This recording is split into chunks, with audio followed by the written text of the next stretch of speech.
Welcome back to For the Mariners by the Mariners channel. Turbocharger end clearance measurement is one of the most vital maintenance checks for marine engineers working on large-scale vessels. The turbocharger is the heart of the engine air intake system, and its rotor assembly spins at incredibly high speeds. Maintaining the integrity of its internal clearances is non-negotiable for safe operation.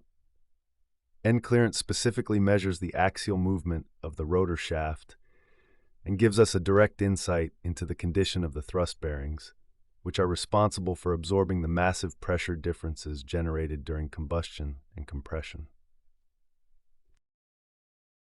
To begin this procedure, you must ensure that the engine is fully immobilized and the turbocharger unit has cooled to ambient temperature to avoid any thermal expansion errors in your readings.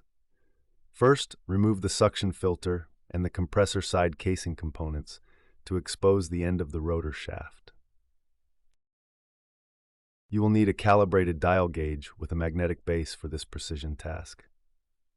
Attach the magnetic base to a stationary and rigid part of the turbocharger housing, making sure it is perfectly stable, because any vibration or movement of the base will ruin the accuracy of your measurement. Position the tip of the dial gauge plunger against the center of the compressor nut or the shaft end, ensuring the plunger is aligned exactly parallel to the shaft. Using a clean pry bar or a wooden lever, gently push the rotor assembly as far as it can go toward the turbine side.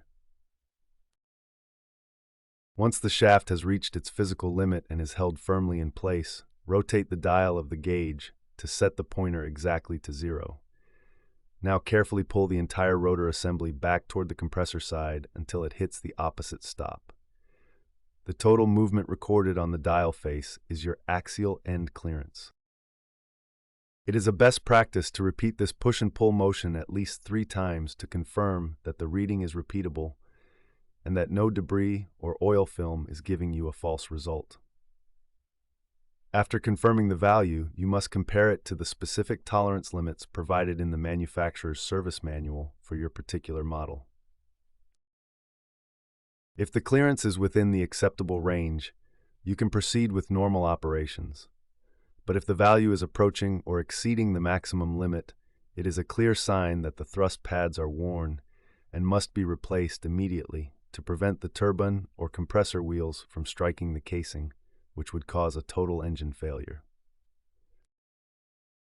Keeping a detailed log of these measurements over time allows you to predict the lifespan of your bearings and schedule maintenance during convenient port stays rather than dealing with a breakdown in the middle of the ocean.